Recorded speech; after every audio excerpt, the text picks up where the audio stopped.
lagi tentang pendidikan guru penggerak untuk Ibu Yuyun. Ya Tuhan, semoga Engkau memberkati kami, membimbing kami, semoga apa yang mau kami rencanakan hari ini dapat terlaksana dengan baik dan dapat berjalan dengan lancar. Ya Tuhan, kami mohon bimbingan-Mu, penyertaan kepada kami. Semoga hari ini dapat berjalan dengan lancar. Semua doa ini kami serahkan dalam tangan-Mu, demi Kristus Tuhan dan pengantara kami. Amin. Dalam Bapa dan Putra dan Roh Kudus. Amin. Baiklah Bapak Ibu Guru, waktu selanjutnya saya persilakan kepada Ibu Junika untuk menyampaikan materi.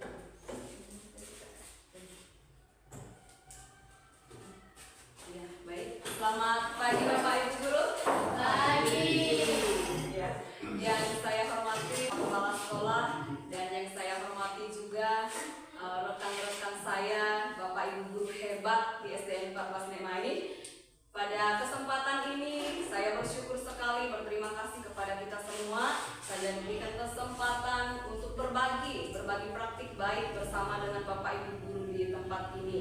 Ini bagian dari tugas kami sebagai guru penggerak di modul 1.4, yaitu diseminasi budaya positif di sekolah.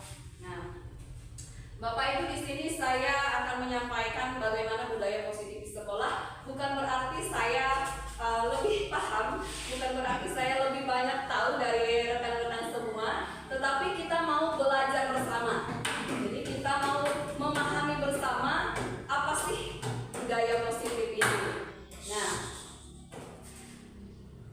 saya yakin kita semua pernah mendengar ya kata budaya positif. Pernah ya Bapak Ibu? Ya, jadi saya mau bertanya dulu ya. Oh iya, sebelumnya biar tidak tegang, ya speaking dulu. Ya, semuanya berdiri ya, biar tidak tegang kita speaking dulu. Ternyata ada speaking di sana. Ya, sebelum kita mulai, saya mau kita bisa konsentrasi, bisa fokus. Kita dengan permainan buka tutup. Ya, saya punya permainan buka tutup. Caranya begini. Kalau saya katakan buka tutup, berarti Bapak Ibu semuanya mengatakan kunci jawabannya itu benar salah. Jadinya kalau buka tutup, Bapak Ibu Guru jawabnya buka buka. Kuncinya benar salah. Yang pertama dikatakan benar, yang kedua kebalikan dari yang saya katakan. Jadi kunci jawabannya benar salah. Mengerti tidak? Saya kasih contoh dulu ya. Kalau saya katakan tutup, berarti jawabnya buka. tutup buka. Buka. Yang pertama Bapak Ibu Guru benarkan sesuai dengan yang saya ucapkan, karena kunci jawabannya benar salah. Yang kedua karena saya katakan tutup, berarti yang kedua Bapak Ibu Guru sebutkan buka kan? Kunci jawabannya tadi benar salah. Fokus, konsentrasi dimulai. Ya anak-anak ya. Oke, sudah mengerti? Mengerti Pak? Kita tes dulu, satu kali kita tes. Buka tutup. Buka. Oke, buka. Benar ya? Buka tutup berarti jawabnya buka-buka. Sudah paham sekarang? Kita mulai. Tutup buka. Buka. Tutup buka.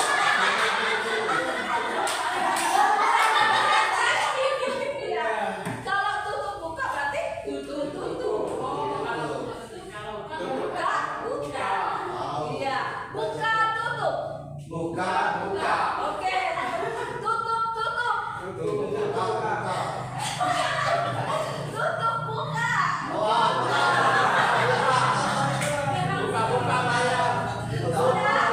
Buka tutup dibalik. Silakan dia buka tutup kalau tutup buka. Bukan begitu, tadi kunci jawabannya bukan. Salah? Benar. Oke. Kalau begitu kita screening yang kedua saja ya. Kalau masih bingung nanti kita lanjutkan di lain. Ingat tadi kunci jawabannya salah? Benar. Sekarang saya mau kita konsentrasi, tangan di atas. Tangan di atas.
Iya, bahagia juga bisa dengan senang hati ya. Iya. Apalagi izin saat akan keluar, boleh. Cukup Bapak Ibu? Cukup. Iya, ini dia tadi yang akan saya tanyakan.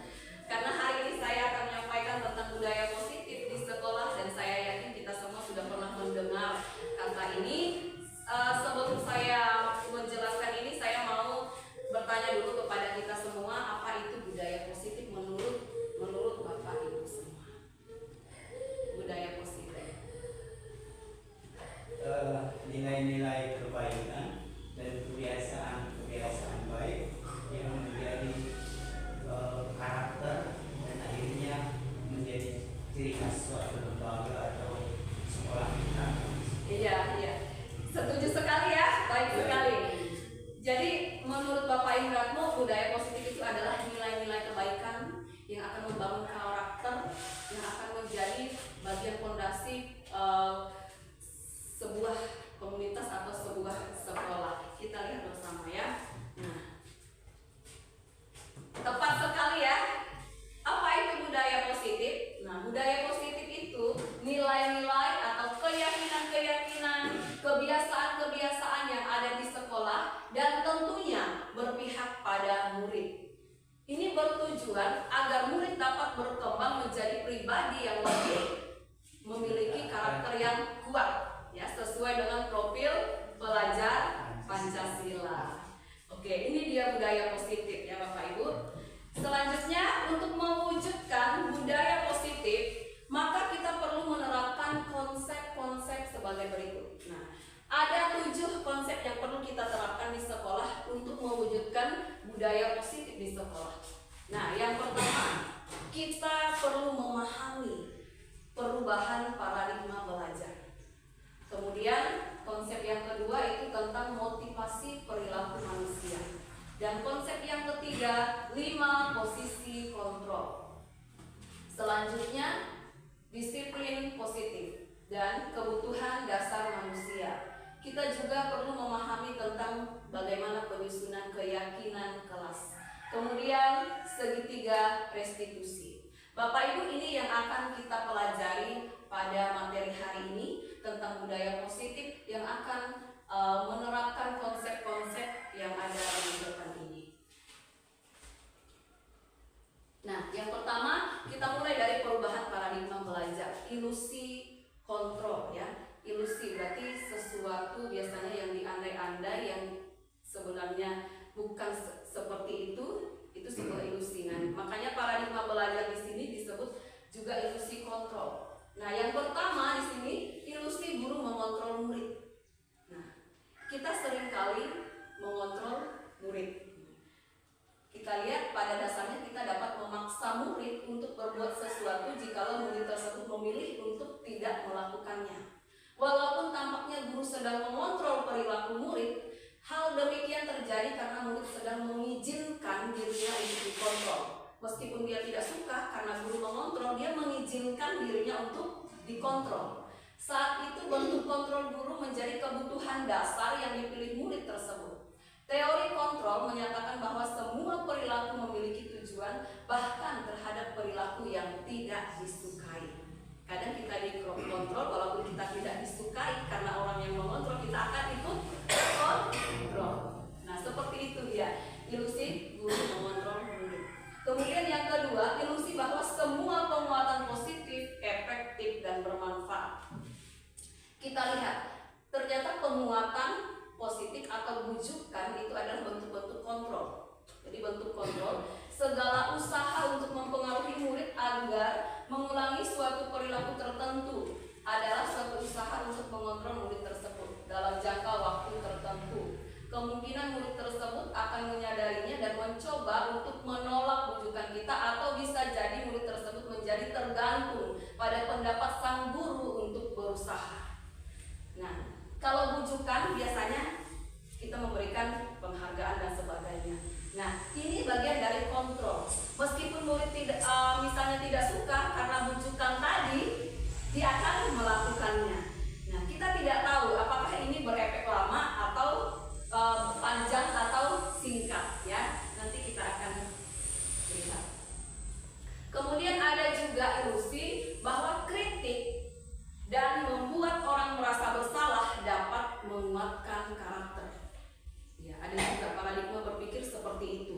yang mengatakan kalau dikritik, kalau dibuat rasa bersalah, maka karakternya akan kuat. Nah, menggunakan kritik dan rasa bersalah untuk menuju pada identitas gagal. Nah, ternyata itu menuju pada identitas gagal. Mereka belajar untuk merasa buruk tentang dirinya ketika kita membuat mereka merasa bersalah, ya. Mereka mengembangkan dialog diri dengan negatif. Oh, salah saya. Seperti itu. Kadang kala sulit bagi guru untuk mengidentifikasi bahwa mereka sedang melakukan perilaku ini, karena seringkali guru cukup menggunakan suara halus untuk menyampaikan pesan negatif. Jadi, ketika kita membuat siswa merasa bersalah, tidak hanya kita lakukan dengan suara keras, ya, dengan nada halus saja. Kamu nggak melakukan itu kenapa? Kamu nggak kasihan dengan orang tuamu yang bersusah payah menyekolahkan kamu? Lembut kan? Tapi membuat dia merasa bersalah. Nah, jadi bukan hanya dengan suara keras. Nah, di sini dijelaskan, ya. Kemudian ada selanjutnya ilusi bahwa orang dewasa memiliki hak untuk memaksa. Seringkali paradigma berpikir kita mengatakan bahwa orang dewasa itu punya hak memaksa. Ya, kita kan guru orang-orang dewasa yang mengajar siswa-siswa yang tidak dewasa menurut kita, pandangan kita. Dan kita berpikiran bahwa kita ini punya hak untuk memaksa. Kita lihat. Banyak orang dewasa yang percaya bahwa mereka memiliki tanggung jawab untuk membuat murid-murid berbuat hal tertentu. Apapun yang dilakukan dapat diterima selama ada sebuah kemajuan berdasarkan sebuah pengukuran kinerja. Pada saat itu pula orang dewasa akan menyadari bahwa perilaku memaksa tidak akan efektif untuk jangka waktu panjang, ya, dan sebuah hubungan permusuhan akan terbentuk. Pernah kita memaksa anak, dia biasanya mengikuti keinginan kita hanya saat itu saja. Biasanya setelah keluar dari sekolah menggerutu, ya, pengalaman kita, ya, biasanya. Oke, kita lihat lagi. Nah, ini tadi tentang paradigma belajar, ya. Yang pertama, konsep yang pertama, kita mengenal paradigma berpikir teori kontrol. Nah, yang kedua, konsep yang kedua yaitu disiplin positif. Nah, disiplin positif. Menurut Diane Gosen, ya, ini seorang ahli, kata disiplin itu berasal dari bahasa Latin, disiplina, ya, yang artinya itu belajar. Kata disiplin juga berasal dari kata yang sama dengan disciple atau murid atau pengikut. Nah, jadi untuk menjadi seorang murid atau pengikut, seseorang harus paham betul alasan mengapa mereka mengikuti suatu aliran atau ajaran tertentu sehingga memotivasi yang terbangun adalah motivasi intrinsik, bukan ekstrinsik. Jadi ada dua motivasi intrinsik tapi bukan motivasi ekstrinsik. Apa maksudnya ini? Motivasi intrinsik itu artinya motivasi yang berasal dari diri kita sendiri. Karena kita sadar bahwa itu baik terhadap diri kita. Kalau motivasi ekstrinsik berarti dari luar.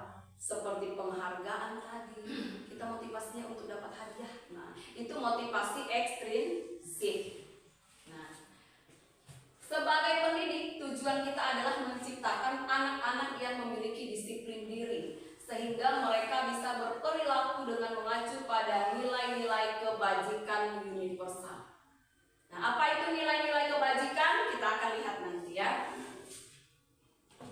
Nah, ini kalau di pendidikan negara kita, nilai-nilai kebajikan ini di kurikulum Merdeka, ya, sudah kita lakukan. Ada profil pelajar Pancasila, beriman dan bertakwa kepada Tuhan Yang Maha Esa dan berakhlak mulia, berkebinekaan global, dia gotong royong, apalagi Bapak Ibu?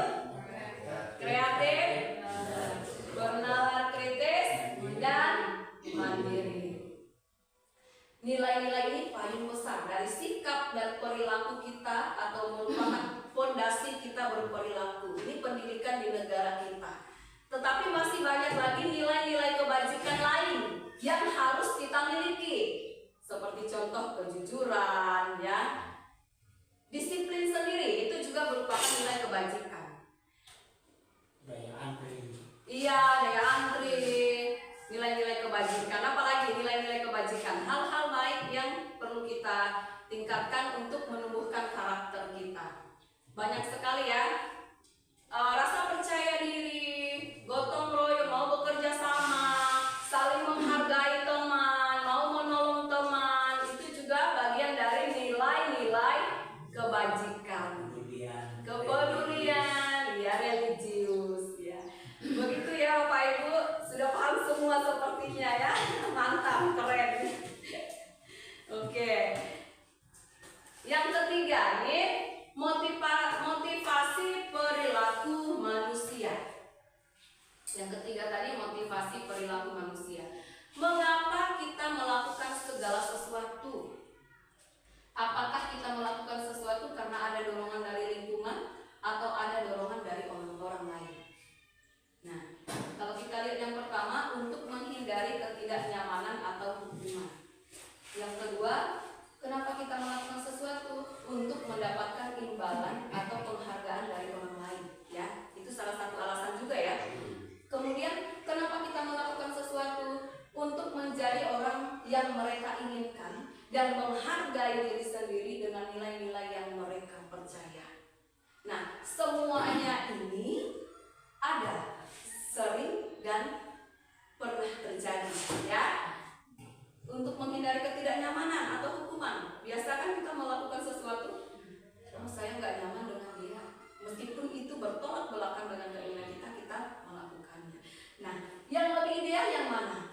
Nah, dari tujuan dari disiplin positif adalah menanamkan motivasi yang ketiga pada murid-murid kita, yaitu menjadi orang yang mereka inginkan dan menghargai diri sendiri dengan nilai-nilai yang mereka percaya.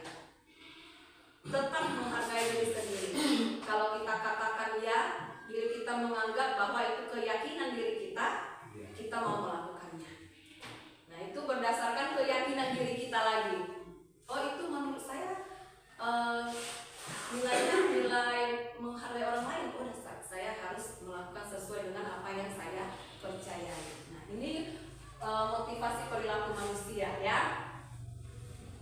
Kemudian ada 5 kebutuhan dasar manusia.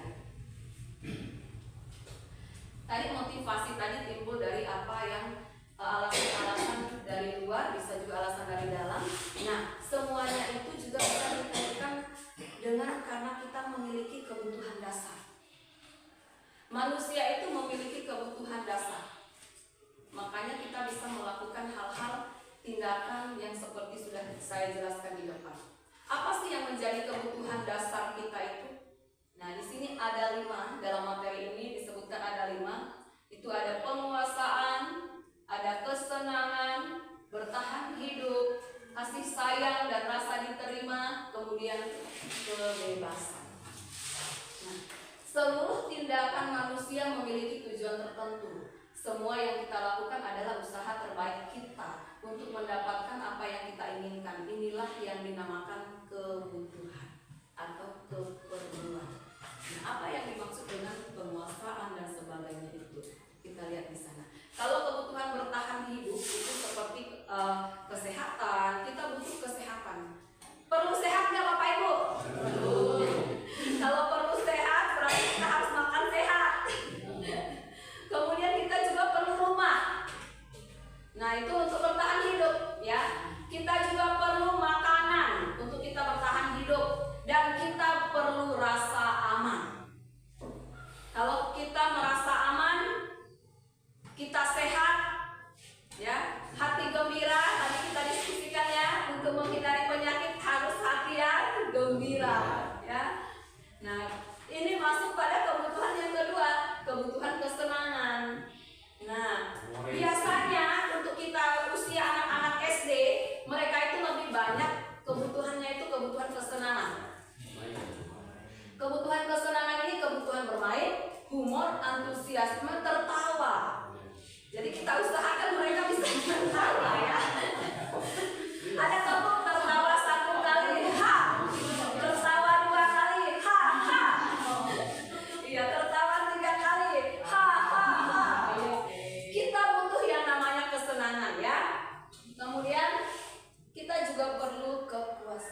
kita berhasil, kita juga membutuhkan ada sebuah reward atau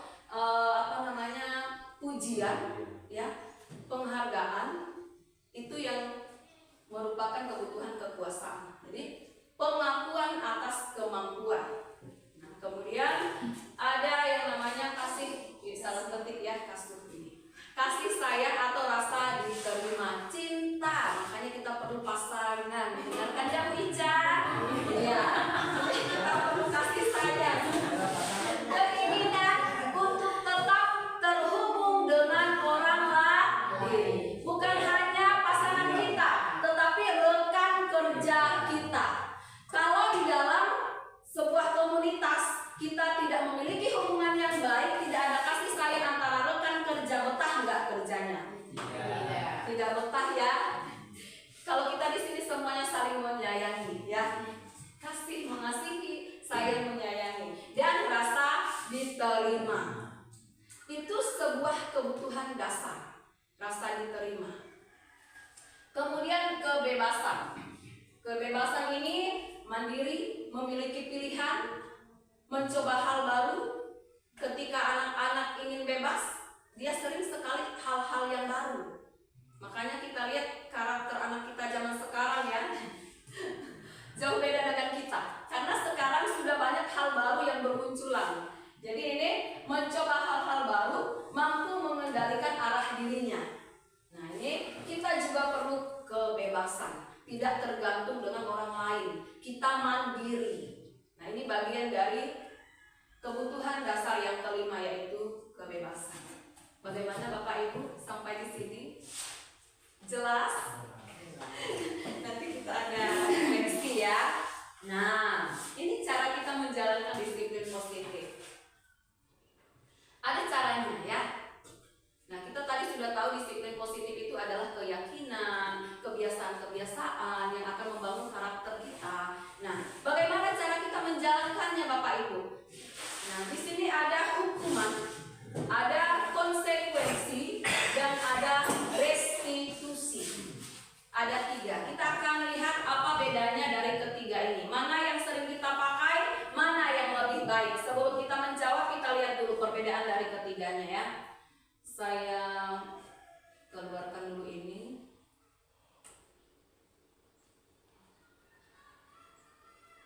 Oke, kita lihat di sini.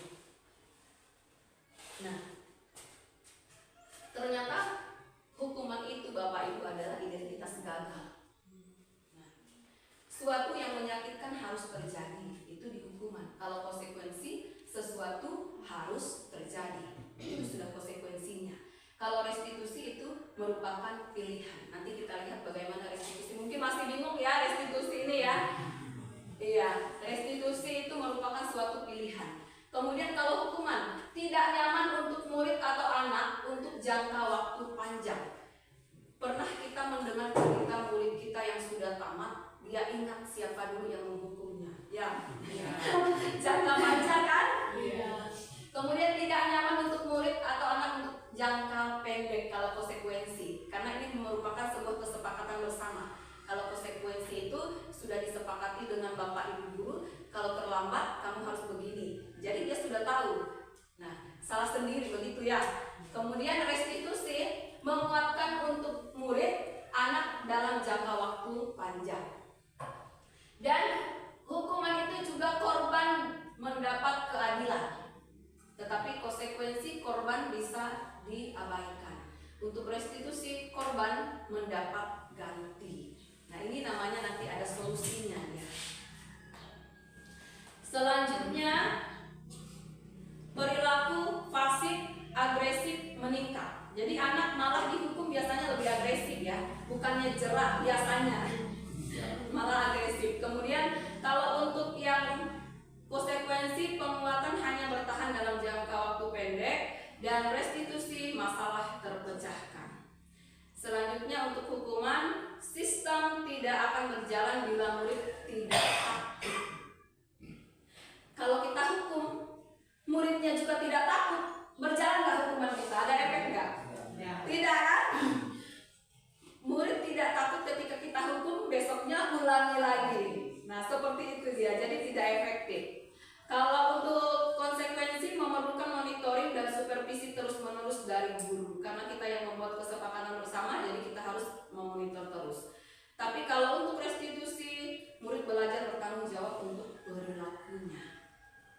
Kemudian untuk hukuman berlaku hanya pada sebuah institusi, sedangkan untuk yang konsekuensi membantu penerapan mengikuti peraturan dalam masyarakat, dan restitusinya fokus pada pemecahan masalah dalam jangka waktu panjang.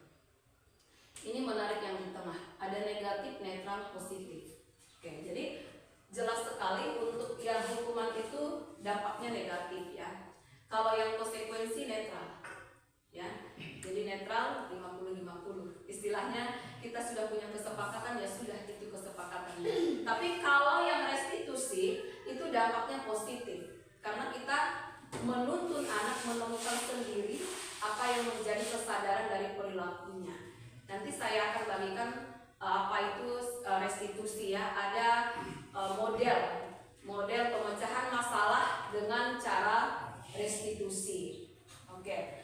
Model paksaan ini kalau hukuman, mau tidak mau harus dihukum, kan itu paksaan namanya.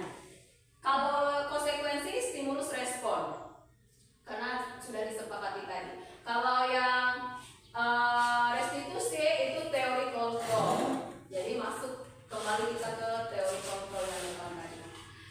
Hukuman juga sering mendorong untuk menyalahkan diri sendiri, sedangkan untuk yang konsekuensi mendorong kepatuhan, dan restitusi mendorong disiplin positif.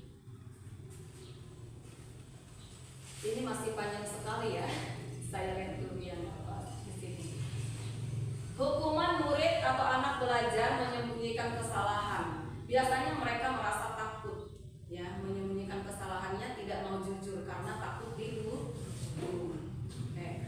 Sedangkan konsekuensi murid atau anak belajar taat peraturan, karena sudah ada aturan, sudah ada kesepakatan, mereka belajar untuk taat.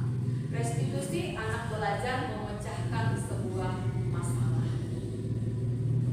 Nanti ini boleh saya print, saya boleh tempel ya, biar kita lebih jelas, karena kalau dibacakan seperti ini panjang juga, tidak bisa diingat ya. Oke, ini saya lewati. Oke, saya baca yang terakhir. Kelihatan ya Bapak Ibu ya? Menyakitkan, guru menjalankan konsekuensi dengan menyalahkan, mengkritik, menyindir, bahkan biasa merendahkan. Ya, ini untuk yang hukuman tadi. Tapi pada konsekuensi kita bisa membantu guru menyatakan peraturan, kemudian melakukan peringatan dan menerapkan konsekuensi, karena sudah disepakati bersama tadi. Kalau untuk yang konsekuensi, jadi kita menyatakan peraturannya ini loh, kamu kalau terlambat harus ini loh, sudah ada nih peraturannya. Nah, jadi dia menerapkan konsekuensinya ini tadi. Sedangkan pada restitusi menguatkan, guru menyebutkan keyakinan kelas. Jadi nanti masing-masing kelas kita akan membuat keyakinan kelas kita ya, masing-masing guru boleh. Nanti ada di sini testimoninya.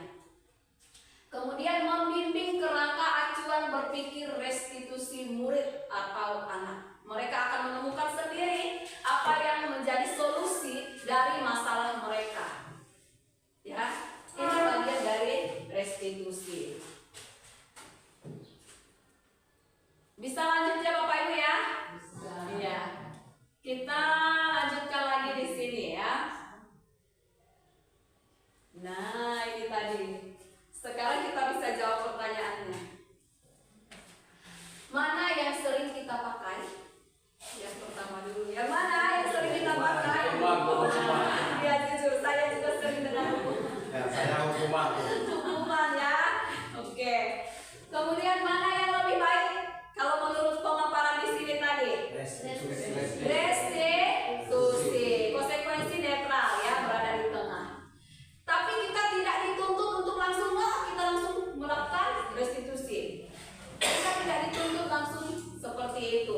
kita manusia biasa. Jadi kita perlu proses dan bertahap. Meskipun tidak sampai restitusi, setidaknya kita sampai ke konsekuensi, ya. Konsekuensi ya Bapak Ibu. Setidaknya kita sampai di sana. Tidak. Kalau kita sudah tahu. Mungkin proses kan proses. Iya, Pak. Konsekuensi ya Pak ya. Nah, jadi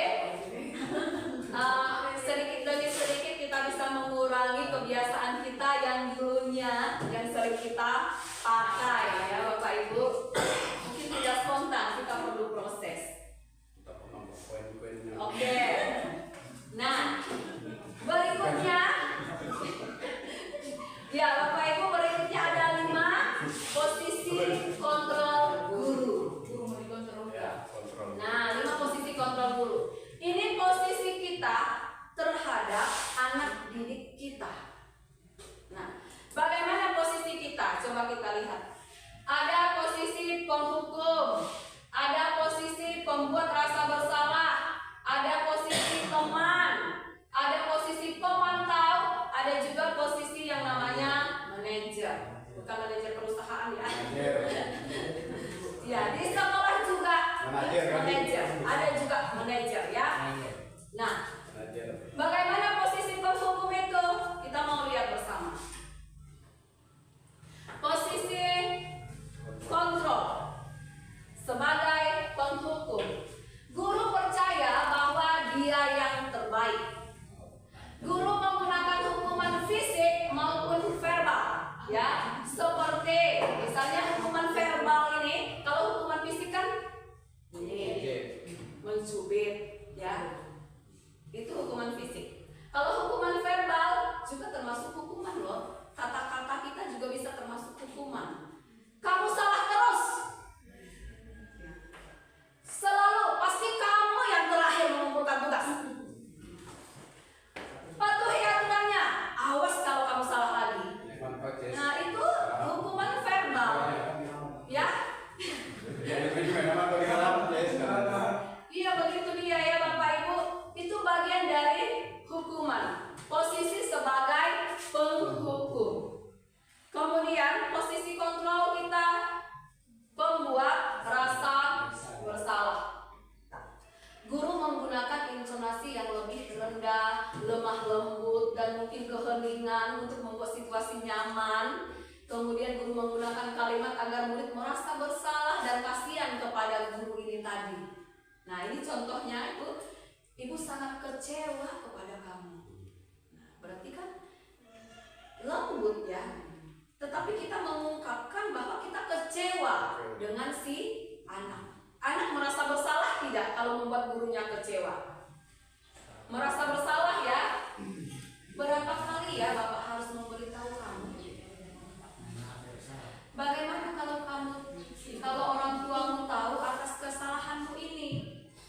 Nah, seperti itu. Jadi ini kalimat-kalimat lembut, namun secara tidak langsung membuat anak merasa bersalah. Iya.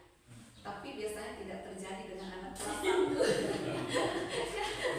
Iya, nanti kita akan lihat seperti apa ya. Oke. Pakai hukum plusnya, pakai label-label. Kemudian posisi kontrol teman, ya. Teman. Seringkali guru menggunakan kalimat persuasif dan intonasi nada suara ramah untuk mengontrol murid. Guru menggunakan humor dan mempunyai hubungan baik dengan murid. Nah, saya juga sering sekali di posisi ini ya, di posisi teman. Iya, menggunakan kalimat yang positif kita. Ayo belajarlah demi Bapak. Ya sudah, kali ini tidak apa-apa. Ibu maafkan dan bantu bereskan ya. Nah, seolah-olah kita berteman dengan siswa, jadi dia tidak merasa takut. Tadi kita yang akan bereskan, kita maafkan dia, ada tanggung jawab enggak selanjutnya untuk dia? Kalau kita di posisi teman, bisa. Karena mereka menganggap kita adalah temannya. Sudah, kali ini tidak apa-apa. Jadi kesalahannya seolah-olah kita abaikan. Mereka tidak akan berpikir untuk memperbaiki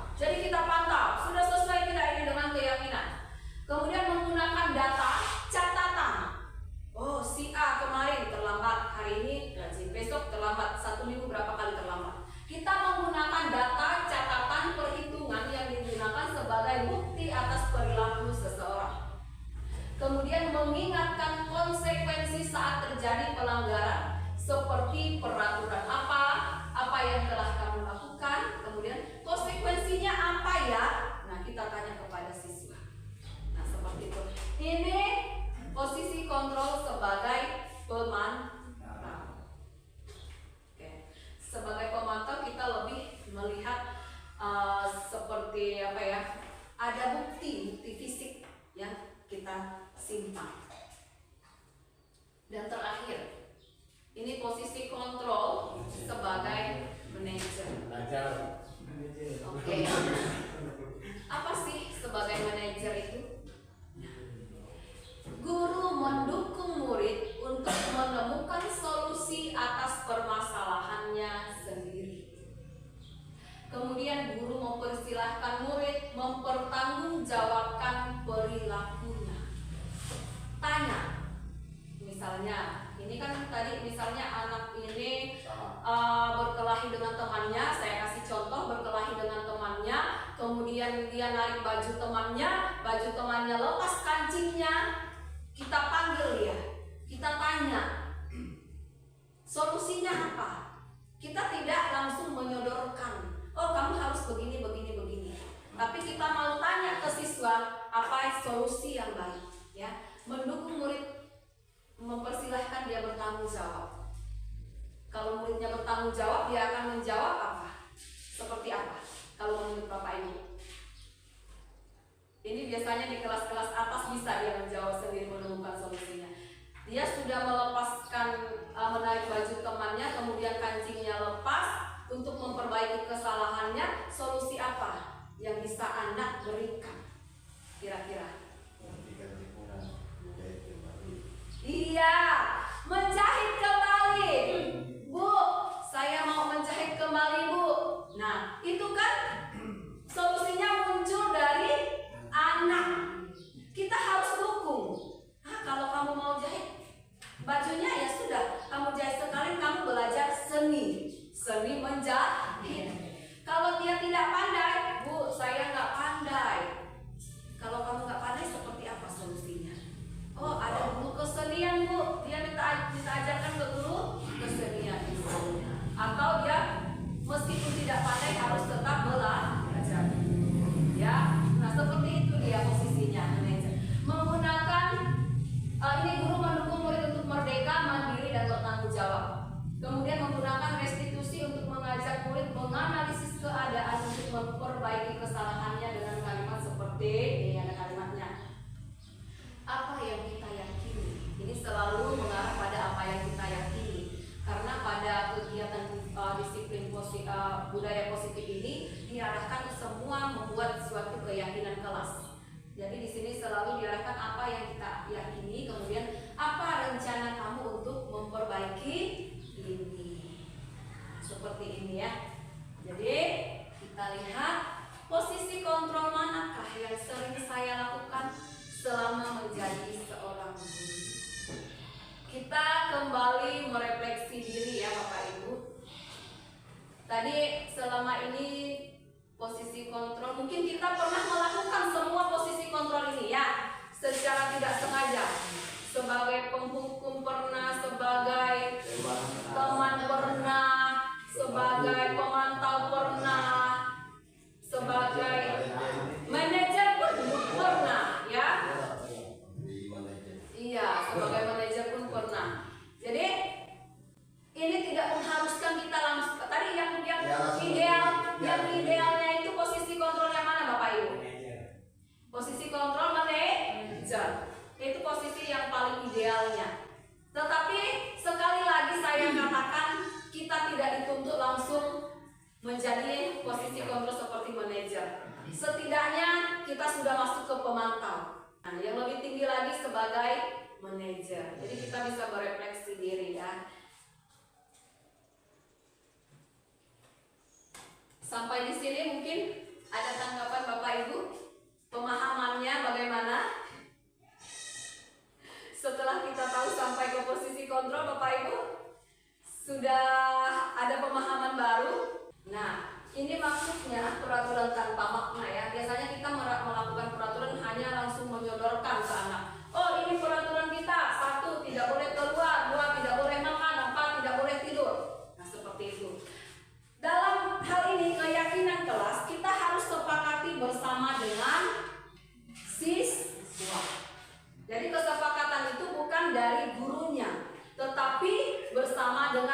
siswa agar mereka lebih mempertanggungjawabkan apa yang sudah mereka buat, ya. Nah, cara membuat keyakinan kelas bersama siswa, kita bisa mempersilahkan siswa ini curah pendapat. Jadi kita minta semua siswa menyampaikan pendapatnya apa saja yang menurut mereka sebuah aturan dalam kelas. Kemudian mencatat semua masukan siswa, menyusun keyakinan kelas, ganti kalimat dalam bentuk negatif menjadi positif. Maksudnya di sini kalimat misalnya tidak membuang sampah sembarangan. Kita ganti dengan kalimat positif seperti apa kira-kira Bapak Ibu?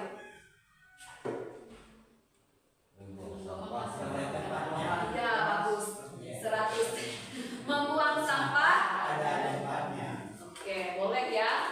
Nah, jadi kita ubah semuanya dalam bentuk kalimat-kalimat positif. Setelah keyakinan kelas dibuat, semua warga dipersilakan meninjau ulang, menyetujui, menandatangani, termasuk guru dan semua warga. Meninjau ulang ini kita bisa melihat dalam keyakinan kelasnya ini nilai-nilai kebajikan apa saja yang bisa kita lihat, yang kita terapkan. Misalnya tadi tidak membuang sampah sembarangan atau membuang sampah pada tempatnya, nilai kebajikannya apa kira-kira Bapak Ibu? Sehat, itu nilai kebajikan. Indah hubungannya. Indah, bersih. Apalagi kita mengajarkan anak untuk bertanggung jawab. Disiplin. Membuang sampah pada tempatnya bagian dari tanggung jawab anak, ya. Menjalankan piket mereka kan, nah itu bagian dari tanggung jawab anak. Jadi kita setelah kita membuat keyakinan kelas, kita juga harus kaitkan dengan nilai-nilai kebajikan yang akan kita capai dari apa yang akan kita lakukan berdasarkan keyakinan kelas yang dibuat anak. Begitu ya Bapak Ibu, tidak sampai di situ, kita harus menempelkannya. Kenapa ditempelkan? Biar selalu ingat. Ingat dibaca kan? Nah, jadi perlu kita tempelkan di kelas kita masing-masing. Kira-kira sudah ada gambaran untuk membuat keyakinan di kelasnya masing-masing? Ada. Ya, bisa langsung praktek ya. Kalau nggak minggu ini, minggu depan saya lihat di kelasnya. Siap. Oke. Ini kemarin proses pembuatan keyakinan kelas. Mohon maaf, kita tidak ada speaker jadi nggak jelas suaranya ya. Kita tonton sama-sama dulu. Kenapa kiri? Karena saya kemarin pakai kamera depan, salah kamera ya. Nah, ya. Nanti saya sudah ubah ini. Kita jelaskan kepada anak keyakinan kelas itu seperti apa dan apa manfaatnya untuk kita. Nah, ini saya memberikan kertas kepada anak-anak untuk menuliskan. Karena ketika mereka disuruh mengemukakan biasanya agak sedikit kesulitan ya, lebih enak untuk menuliskan. Jadi saya memberikan kertas dan menyuruh mereka untuk menempelkannya. Kami menulis masing-masing ada yang sama. Kalau sama kita tulis 1 kali ya. Kami menuliskan keyakinan kelas di yang mereka tulis. Nah, ini meninjau nilai-nilai kebajikannya.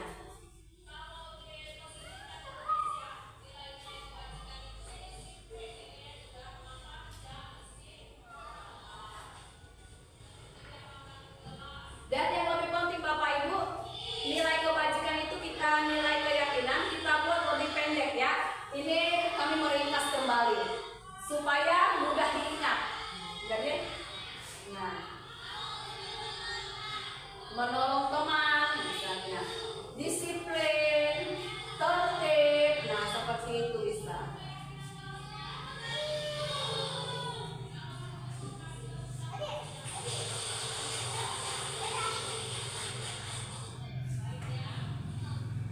Nah, ini proses kami kemarin pembuatan keyakinan kelas di kelas 6 dan saya sudah menugaskan mereka untuk membuatnya lebih bagus, lebih indah, nanti ditempelkan. Jadi tugas guru kelas 6-nya sih. Ya, Saya meminta mereka menempelkannya bisa dibuat seindah mungkin. Saya sudah ada Ya. makan. Ya. Kelas 6 tak udah.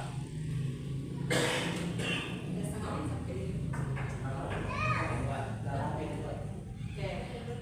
Ini ada segitiga restitusi, berarti aman ya kalau kita percepat ya, karena sudah lewat saya. Ini segitiga restitusi yang terakhir kalau tidak salah. Restitusi adalah proses menciptakan kondisi bagi peserta didik untuk memperbaiki kesalahan mereka sehingga mereka bisa kembali pada kelompok mereka dengan karakter yang lebih kuat. Ini menurut dosen seorang ahli tahun 2024. Ini bentuk segitiga restitusi, bukan segitiga biru ya, atau segitiga bermuda. Nah, segitiga restitusi yang pertama yang perlu kita lakukan adalah menstabilkan identitas. Menstabilkan identitas. Apa itu menstabilkan identitas, Bapak Ibu? Menstabilkan identitas ini kita membuat anak stabil dulu ketika dia melakukan kesalahan. Jadi setiap orang pasti pernah melakukan kesalahan. Nah, ini kalimat yang bisa kita ucapkan ke anak terlebih dahulu. Setiap orang pasti melakukan kesalahan. Berarti kan anak itu tidak merasa langsung disalahkan. Kita menstabilkan bahwa setiap orang itu memberi pemahaman kepada anak bahwa setiap orang pasti melakukan kesalahan. Kemudian kamu bukan satu-satunya yang pernah melakukan ini. Nah, berarti anak tidak terjudge bahwa dia itu salah ya. Kita stabilkan dulu. Kemudian yang kedua, validasi tindakan yang salah. Kita tahu dia tadi bersalah, kita validasi dengan pertanyaan seperti ini. Kamu tentu punya alasan mengapa melakukan itu. Nah, kalau anak terlambat tadi, kamu pasti punya alasan kenapa kamu terlambat. Iya Bu, saya tadi kesiangan. Nah, itu bagian dari alasan. Kemudian adakah cara yang lebih efektif untuk mendapatkan apa yang kamu butuhkan? Nah, seperti itu. Cara apa? Ketika dia melakukan kesalahan yang lain. Kemudian ada yang namanya terakhir, ini tahap terakhir kita menanyakan keyakinan. Selalu keyakinan ya. Menanyakan keyakinan. Keyakinan kelas apa yang telah kita sepakati? Mungkin ini kan keyakinan kelasnya tadi misalnya terlambat, Bu, keyakinan kelas datang tepat waktu. Nah, itu yang sudah dia langgar. Kamu ingin menjadi orang yang seperti apa? Saya ingin menjadi orang yang rajin, misalnya kan seperti itu. Jadi ini bagian-bagian yang harus kita munculkan dalam segitiga restitusi. Tidak mesti bahasanya seperti ini ya, tidak harus plek dihafal ya, tapi arahannya seperti ini. Arahannya seperti ini. Kita menstabilkan identitas misalnya. Ibu juga pernah melakukan ini. Kalau kita memang pernah kan, tapi kita mau belajar bagaimana dari kesalahan ini kita mau memperbaikinya. Nah, seperti itu boleh. Itu bagian dari menstabilkan identitas. Setelah melakukan ketiga tahapan tersebut, kita mengarahkan anak membuat solusi atas permasalahan yang dilakukan. Jadi tidak sampai ke menanyakan keyakinan, tapi kita mau mengarahkan, membuat solusi. Kalau kita mengarahkan berarti bukan kita yang mengajukan solusi, tapi kita mau anak dulu yang menyampaikan solusinya. Ini menstabilkan identitas dilakukan berdasarkan prinsip bahwa pembuat kesalahan adalah bagian dari proses pembelajaran yang nantinya akan menggeser identitas gagal ke identitas sukses. Validasi tindakan yang salah ini dilakukan berdasarkan prinsip bahwa setiap perilaku berupaya memenuhi suatu kebutuhan tertentu, sehingga guru atau orang tua akan bergeser dari pemikiran stimulus respon menjadi proaktif, serta akan lebih mengenali dan mengakui kebutuhan murid atau anak. Menanyakan keyakinan dilakukan dengan memberikan pertanyaan bermakna kepada murid atau anak untuk memunculkan motivasi secara intrinsik. Jadi motivasi dalam dirinya sehingga mampu mengaitkan keyakinannya dengan tindakan yang salah tadi. Jadi ketika kita menanyakan keyakinan, mereka akan menyebutkan keyakinannya dan mengaitkannya dengan tindakan yang salah. Ini salah satu contoh penerapan restitusi saya kemarin dengan salah satu siswa yang sering tidak melaksanakan piket. Nah, awalnya saya menanyakan kenapa ini ya, memvalidasi setiap orang juga pernah melakukan kesalahan.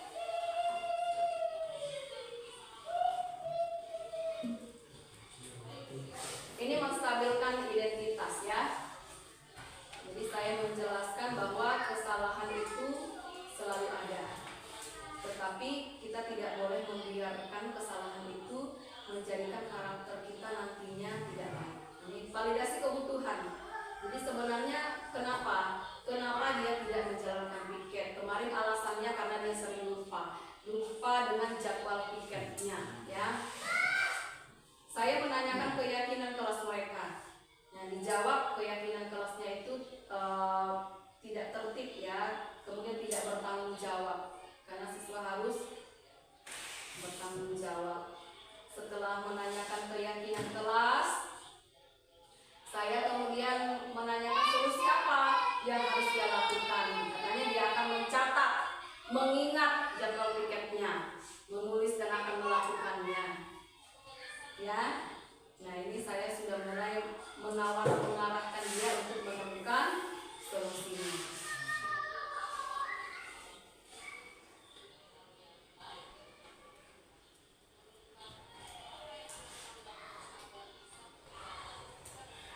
Tidak kedengaran ya?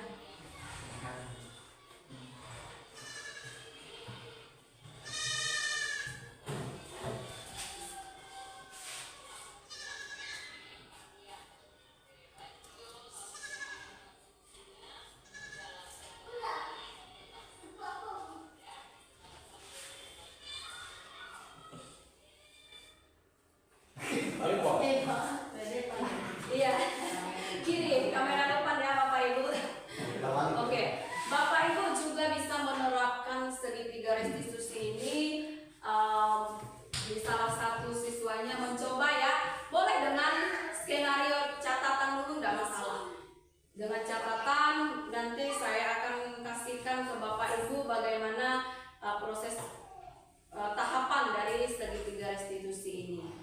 Ya. Selanjutnya saya punya 2 kasus. Ini terakhir ya. Saya punya 2 kasus.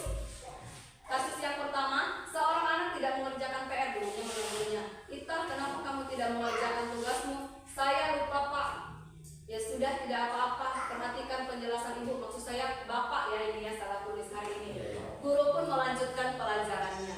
Kemudian kasus kedua, Reno siswa kelas 4 salah menggunakan sepatu yang harusnya berwarna hitam. Reno menggunakan sepatu berwarna putih. Pak Teddy yang melihatnya langsung memanggil Reno. Teddy, kenapa kamu menggunakan, salah ketik lagi, sepatu berwarna putih? Kamu melanggar aturan, sekarang lepaskan sepatumu.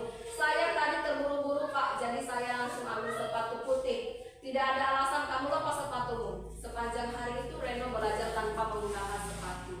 Sekarang saya mau tanya Bapak Ibu, kasus 1 dulu ya. Bapak Ibu perhatikan kasus 1. Kalau menurut Bapak Ibu, kasus 1 ini gurunya berperan posisi kontrol yang mana? Sebagai pemantau, sebagai manajer, sebagai teman, atau sebagai penghukum? Teman.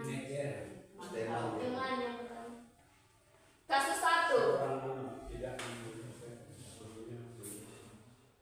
Iya Bu Ica, sebagai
keyakinan-keyakinan dan kebiasaan-kebiasaan yang ada di sekolah dan tentunya berpihak pada murid. Jadi semuanya murid, ya Bapak Ibu. Konsep-konsep ini yang diterapkan dalam budaya positif yaitu disiplin positif, teori kontrol, teori motivasi, hukuman dan penghargaan, posisi kontrol guru, kebutuhan dasar manusia, keyakinan kelas, dan segitiga restitusi. Ini kesimpulan materi kita pada hari ini. Baik Bapak Ibu, sampai di sini pemaparan saya. Mungkin Bapak Ibu akan menyampaikan refleksinya, boleh sebelum kita akhiri kegiatan ini. Apa yang Bapak Ibu rasakan setelah melaksanakan kegiatan ini? Adakah pemahaman baru? Adakah pengalaman baru? Atau adakah wawasan baru yang Bapak Ibu peroleh hari ini? Silakan, siapa yang mau memberikan tanggapannya? Iya, Bapak Asli. Boleh berdiri Pak? Ya. Kalau saya mengenai tindakan keras tadi, jadi sebetulnya kita melihat situasi ya, melihat situasi dari hasil yang Ibu sampaikan, ternyata menghukum juga tidak salah, tetapi lihat situasi ya, menyesuaikan. Lalu institusi juga ternyata kadang-kadang bisa juga kita terapkan untuk menyedarkan anak. Demikian juga dengan bimbingan atau manajerial tadi. Jadi kami sangat terkesan. Ini satu masukan juga bagi kami bagaimana untuk mengontrol anak didik kami nanti di kelas masing-masing. Terima kasih Bu atas masukan atau pelajaran yang Ibu berikan atau pengetahuan ini. Semoga nanti bisa kita terapkan di kelas masing-masing. Iya Pak. Ya, terima kasih, tepuk tangan buat Bapak. Saya sedikit menanggapi ya Pak ya. Kalau untuk hukuman ini memang tidak dibolehkan. Kita menghukum anak, tetapi kita mau belajar untuk memperbaiki. Sekarang kita mau mulai pelan-pelan, perlu proses ya, perlu proses untuk kita belajar. Apa yang tidak baik dahulunya yang kita lakukan, kita mau perbaiki ke depannya ya Pak ya. Ya. Silakan, ada lagi? Terima kasih Mbak atas penjelasannya pada hari ini terhadap kita sebagai pengasuh kita. Ternyata banyak hal yang selama ini kita lakukan yang kurang berpihak pada anak. Dan setelah mendengarkan penjelasan ini, ya kita akan menambah wawasan kita bagaimana sih sebenarnya seorang guru yang berpihak kepada anak. Dan semoga apa yang kami terima hari ini mengubah cara, metode atau pendampingan kepada anak agar semakin lebih baik, sehingga apa yang dicita-citakan oleh bangsa dan negara menjadi anak-anak yang cerdas, berprestasi sebagai generasi penerus bangsa, semakin baik, anak yang berkarakter. Terima kasih. Iya, terima kasih tepuk tangan. Baik Bapak Ibu, demikian pemaparan singkat saya tentang disiplin positif di sekolah. Semoga apa yang saya sampaikan hari ini bermanfaat untuk kita semua. Terima kasih.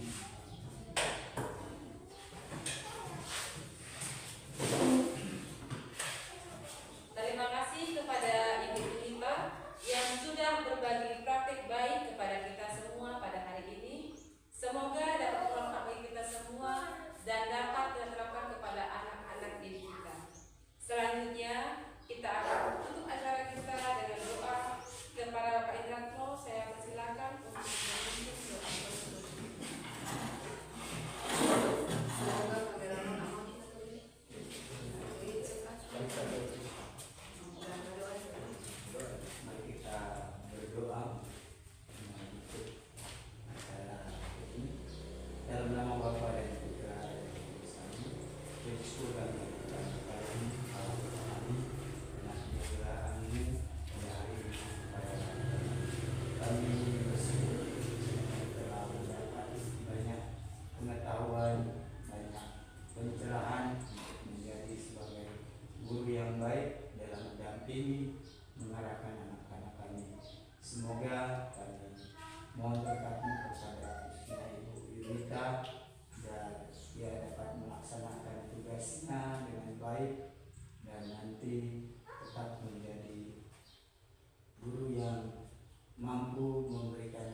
banyak masukan pada teman-teman guru sebagai pendidik yang bisa diberikan kepada anak-anak semakin berkarakter, semakin baik untuk melanjutkan segala tugas dan tanggung jawab kami. Dan yang Bapak, kami mengakhiri kegiatan ini dengan mohon doamu dan Kristus pengantar kami. Terima kasih. Terima kasih Pak. Terima kasih. Mantap.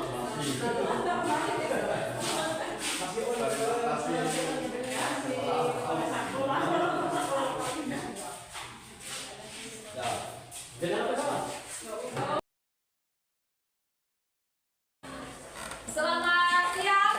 Siang. Apa keyakinan kelas ya? Kita akan buat keyakinan kelas.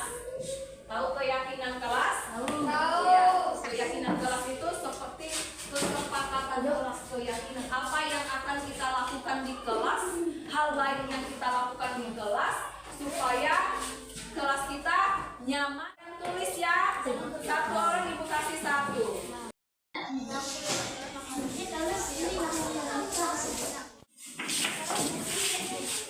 Tidak buang sampah sembarangan. Ada di sini. Tidak buang sampah sembarangan. Tidak. Kita akan ubah ini dalam kalimat positifnya ya. Tertib dalam nilai-nilai kebajikan apa yang ada di sini. Dan Ibu Guru mau kasih tahu nilai-nilai kebajikan itu kalau di pendidikan Indonesia nilai-nilai kebajikan itu disiplin gini ya, juga makan jam istirahat. Tapi tidak makan di kelas. Nah. Dua.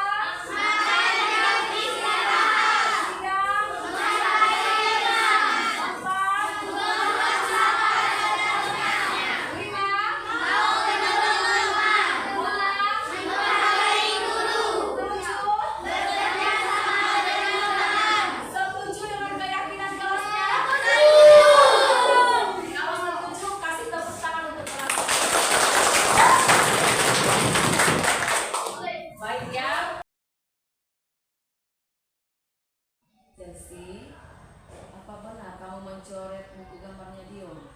Ya Bu, benar. Apakah kamu tahu tindakan kamu itu membuat Dion bersedih? Iya Bu, saya tahu. Iya, Chelsea, semua orang juga pasti berbuat salah, pasti ada berbuat salah. Ibu juga mengalaminya. Ibu juga pernah marah dengan teman ibu, dan ibu juga pernah kesal dengan teman ibu. Untung saja kamu hanya mencoret, tidak langsung kamu sobek kan? Iya. Apakah kamu menyesal melakukannya? Iya Bu, saya menyesal. Kamu pasti punya alasan kenapa kamu mencoret gambarnya Dion, iya kan?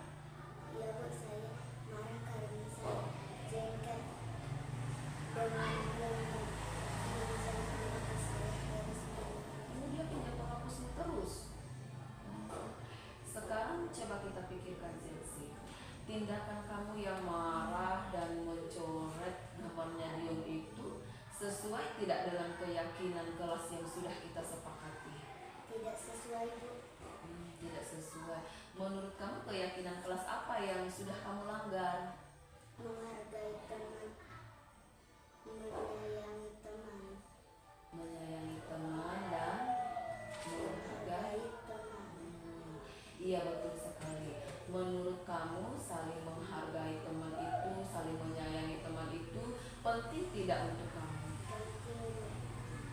Baik, kalau kamu anggap penting, keyakinan apa yang harus kamu lakukan saat kamu sedang marah, Chelsea?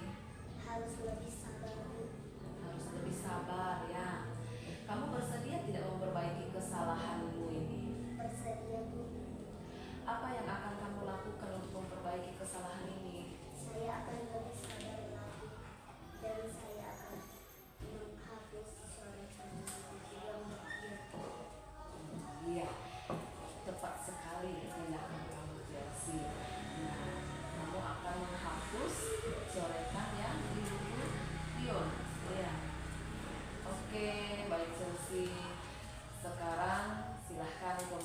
ke kursimu. Tetap semangat ya.